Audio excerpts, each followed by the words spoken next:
유성을 황정아 의원입니다. 네, 정성호 법무부 장관님께 질의 드리겠습니다. 네. 저는 제가 정치를 그렇게 오래 하지 않아서 그런지 검찰이 이렇게 목소리가 큰 집단인 줄 처음 알았습니다. 본인들을 마치 정의의 투사인 것처럼 포장하는데 최소한 부끄러움은 알아야 하지 않겠습니까? 2024년 7월 서울중앙지검이 명품백 수수 의혹, 도이치모터스 주가 조작 의혹과 관련하여 김건희 대면 조사를 진행했었습니다. 그런데 소환도 하지 않고 비공개로 출장 조사를 진행했었죠. 검사들이 조사를 하러 간 것인지, 조사를 받으러 간 것인지 정말 참담하게도 휴대전화와 신분증을 사전에 제출한 상태에서 조사실에 들어갔었습니다. 이 황제 조사의 결과물이 뭐였습니까? 무혐의였습니다. 예, 그렇습니다. 권력의 시녀 역할을 아주 톡톡히 잘 해냈다고 보이는데 측천무후 즉위식을 깔아준 것과 다름없습니다. 그런데 지금 특검 결과가 어떻게 나오고 있습니까? 도이치모터스 주가 조작의 공범이었음이 만천하에 드러나고 정교유착으로 그라프 목걸이와 샤넬 가방을 받았고 서희건설 2배용으로 반클리프 목걸이, 금 거북이 등을 수수하고 김기현 국민의힘 전 당대표 배우자는 명품 가방을 주고 최소 8번의 뇌물 수수를 했습니다. 화면에 보이시죠? 예. 장관님, 너무나도 그 정의로운 검사들께서 당시 김건희 무혐의 성토하는 집단 행동에 나섰다는 거 들으신 바 있으십니까? 누구도 이 얘기를 했다는 얘기를 듣지 못했습니다. 측천무후 김건희의 권력에는 고개 숙여서 국민께 죄송하다. 친윤 검사들이 성명서 낸 거 보신 적 있으십니까? 그런 사실은 없습니다. 네. 장관님, 배를 갈라 장기를 다 꺼낼 수 있다라는 말을 들으시면 어떻겠습니까? 이건 피의자로 입건된 사람 입장에서 보면 매우 공포스러운 위협으로 느낄 수밖에 없을 겁니다. 네. 네, 맞습니다. 완전히 협박입니다. 검찰이 사건의 실체적 진실을 밝히기보다 본인들의 정치 노름에 활용하기 위해서 협박을 일삼았던 게 수면 위로 드러난 거 아니겠습니까? 네, 하여튼 이 내막은 좀 잘 살펴봐야 될 것으로 보고 있습니다. 네. 게다가 검찰의 논리에 협조했던 유동규는 7년을 구형했는데 8년이 나왔습니다. 법원에서 구형보다 더 높은 형을 선고하는 거 정말 이례적이죠. 아주 이례적인 사안입니다. 네. 누가 봐도 의심을 할 수밖에 없는 상황 아닙니까? 그런데 검사들이 이에 대해서 자성의 목소리 낸 거 들으신 바 있으십니까? 네, 듣지 못했습니다. 참 참담한데 장관님, 71년 만에 형사소송법 원칙이 붕괴되었을 때는 또 어떻습니까? 내란 속에 윤석열만 일자로 계산하던 구속기간을 시간으로 계산해서 석방이 되었는데 즉시 항고조차 포기했었습니다. 그랬었죠. 네, 이건 있을 수 없는 사건이라고 생각합니다. 네. 장관님, 심우정 전 검찰총장이 2024년 9월 인사청문회에서 윤석열 충성 맹세 질문에 모욕적이다라고 답변한 거 알고 계십니까? 예, 알고 있습니다. 네. 그런데 정작 실상은 어땠습니까? 검찰총장이 음험한 내란의 도구였던 비화폰까지 들고 있었고 그 통화 시기는 도이치모터스 무혐의 처분 직전, 그리고 상대는 대통령실 민정수석이었습니다.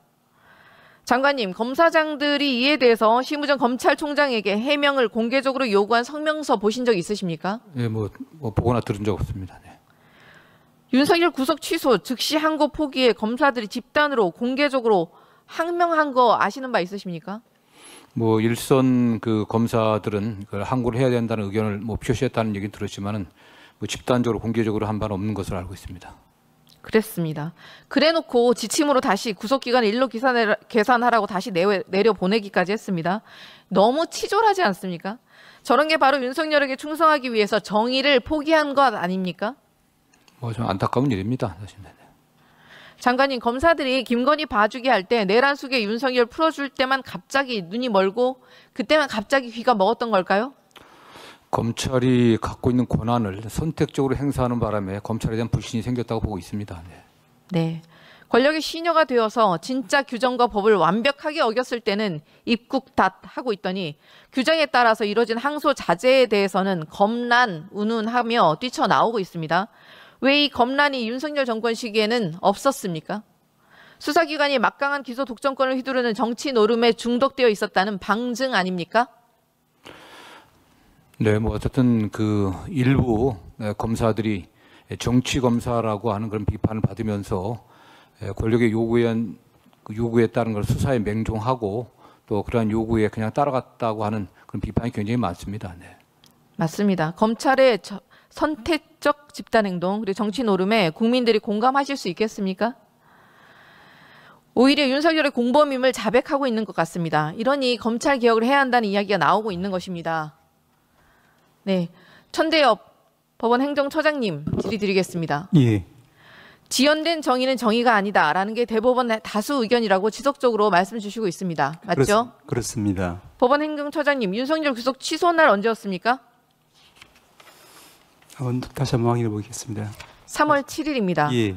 상급심의 판단이 필요하다 말씀 주셨던 것도 기억하실 겁니다. 그렇게 하겠습니다. 처음으로 법사위에서 그 말씀 주셨던 날짜 언제인지 아십니까?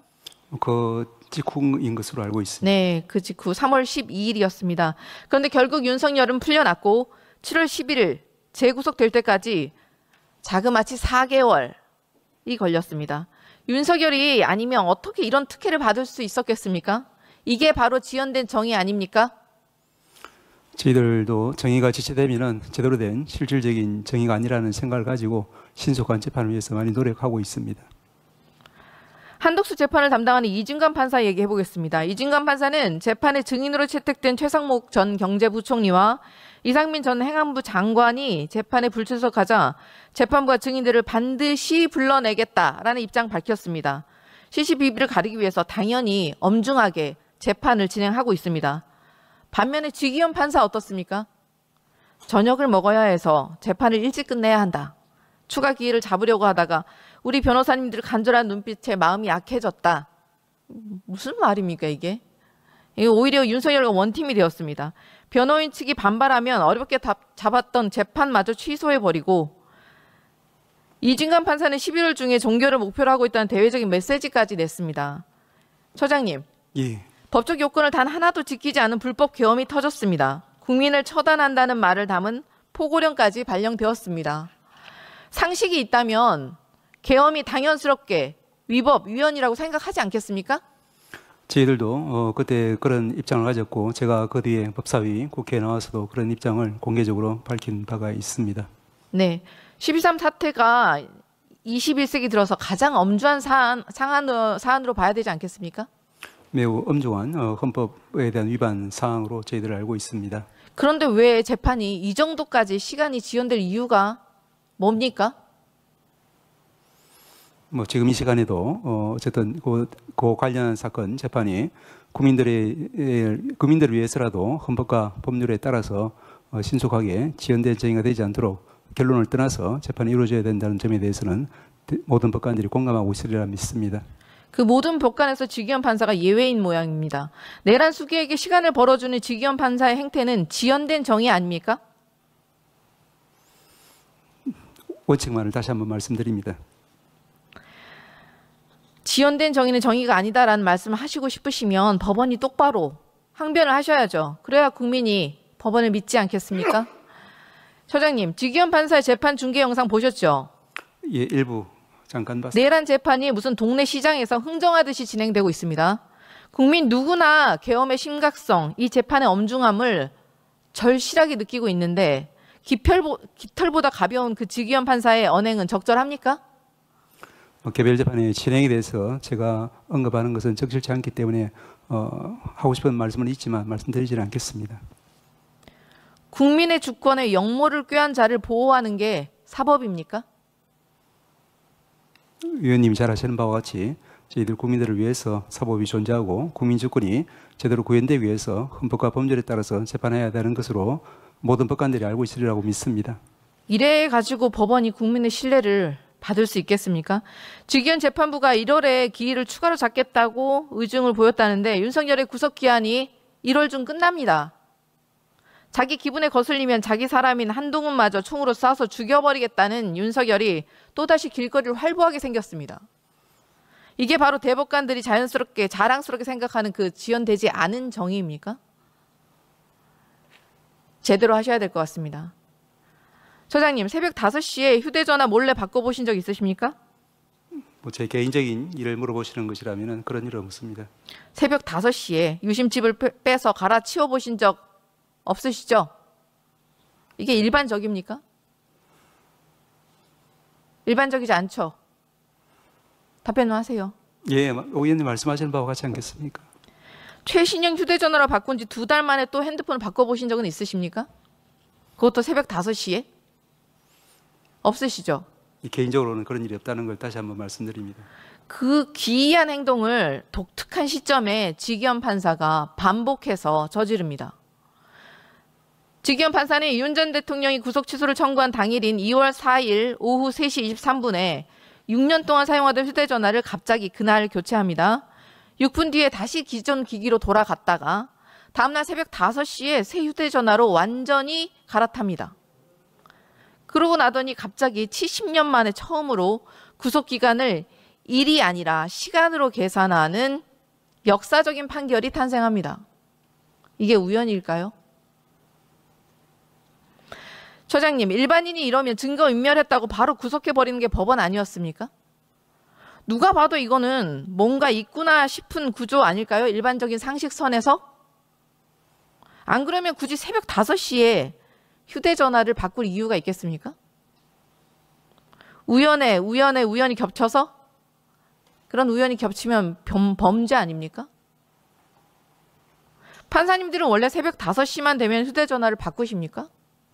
진짜 궁금해서요. 위원님이 생각하시는 바와 같습니다.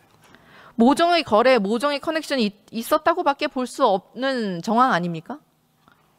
더 가관인 것은 지기현 판사 본인의 유흥업소 접대 의혹이 불거지자 또 다시 같은 패턴으로 새벽 5시에 휴대전화를 갈아치웁니다. 5월 14일 존경하는 김용민 의원님의 접대 의혹 제기 이후에 이틀 뒤 5월 16일 오후 4시 2분에 S25 최신형 휴대폰을 중국산 휴대전화인 샤오미 휴대폰으로 교체합니다. 지기현 판사는 이번에도 5분 뒤 다시 기존 기기로 바꿨다가 이틀 뒤인 5월 18일 새벽 5시 19분에 샤오미 휴대전화로 최종 교체를 합니다. 이 패턴은 도대체 무엇인지 너무 궁금하지 않습니까? 저라면 매우 궁금할 것 같습니다. 천대엽 처장님, 예, 지기현 판사에게 휴대전화 왜 바꿨는지 확인하셨습니까? 하지 않았습니다. 계속 논란이 되고 있는데 왜 하지 않으셨습니까? 아시다시피 저희 사법 행정 이 개인의 사생활에 대해서 관여하게 되면은 그 자체가 좀 문제가 될 수 있기 때문에 저희들이 그 부분에 대해서 다른 절차를 통하지 않고서 저희들이 직접 개입하는 것은 문제가 있다고 생각합니다. 개인적으로는 궁금하지 않으십니까? 계속 논란이 되고 있는데 당연히 뭐 개인적으로든 공적으로든 확인을 하셔야 되는 거 아닙니까? 지기현 판사가 이 부분에 대해서 뭐라고 답변을 냈던가요? 뭐 저는 개인적으로는 아는 바가 없습니다. 왜 하필 새벽 5시에 그리고 기존에 쓰던 이 전화기들은 다 기기는 어떻게 했을지 너무 궁금한데 왜 확인을 안 하십니까? 처장님 계속해서 반복해서 말씀하신 게 지연된 정의는 정의가 아니다. 말만 하지 말고 행동으로 보여주셔야 하지 않겠습니까? 지금 말씀하시는 게 정말 정의라고 생각하십니까? 위원님 말씀하신 정의의 어떤 기본 원칙에 대해서는 제가 깊이 공감한다는 말씀을 드렸습니다. 그리고 해당 재판부도 국민이 지켜보고 있는 중요한 재판이라서 인사이동 전에 반드시 처리한다는 입장을 누누이 밝힌 바 있는 것으로 알고 저희들도 그렇게 믿고 지켜보고 있습니다. 지기현 판사에게 겹겹이 의혹이 쌓여가고 있습니다. 왜 지연된 정의의 표본이 지기현 판사가 되어가고 있는데 법원에서는 조치하고 있는 게 없습니까? 조치를 아무것도 안 하고 계십니까?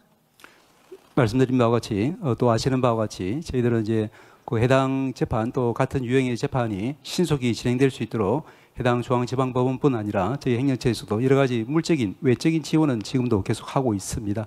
그렇지만 그걸 넘어서서 개별 재판에 대해서는 저희들이 관여할 수 없기 때문에 그 한계를 잘 이해해 주셨으면 합니다. 그 해명을 국민께서 이해하시겠습니까? 납득하실까요? 지금 법원이 법꾸라지의 방식을 그대로 본따서 말장난을 하고 있습니다. 지기현 부장판사 감찰 당시 소명을 들었던 일시를 확인해 달라고 저희가 질의를 했더니 비공개 감사 업무라 못 준다. 지기현 부장판사에게 휴대전화를 교체한 사유, 새벽 5시경에 어디에서 휴대전화를 교체했는지, 그리고 기존 휴대전화는 보유하고 있는지, 폐기를 한 건지 답변해 달라고 질의를 드렸는데요. 지기현 판사에게는 전달조차 되지 않았다고 하고 대법원의 윤리감사관실에 감사가 진행 중이라 지기현 판사에게 답변을 요구하지도 않겠다라고 답변이 왔습니다. 법원이 지금 자기들 멋대로 끝날 때까지 끝난 게 아니다라는 명언을 왜곡해서 받아들이고 있습니까? 이런 식으로 하시면 곤란한데 감사 결과 문제는 없지만 공수처 수사 때문에 감사 종결은 안 하고 감사 종결은 안 했으니까 자료는 일체 제출할 수가 없고 이게 무슨 법꾸라지의 순환 논리입니까? 감사 종결은 언제 됩니까 그러면?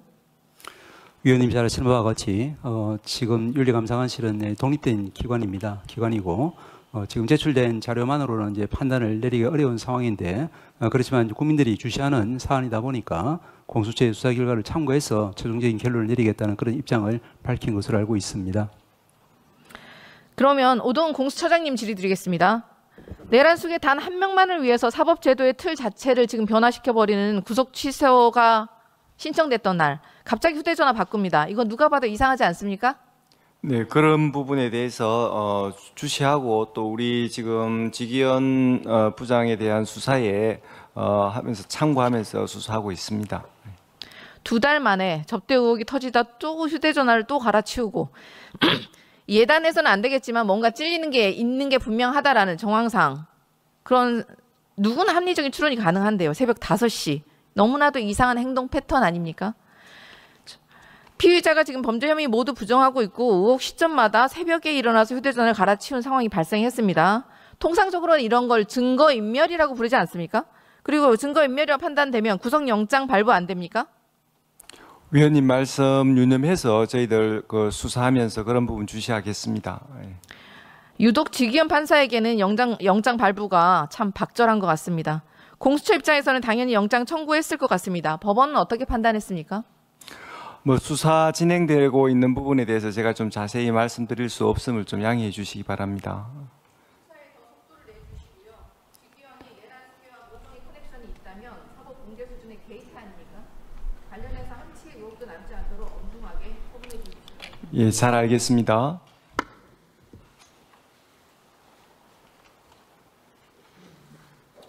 수고하셨습니다. 그러면 오찬을 위해서 오전 회의를 마치도록 하겠습니다.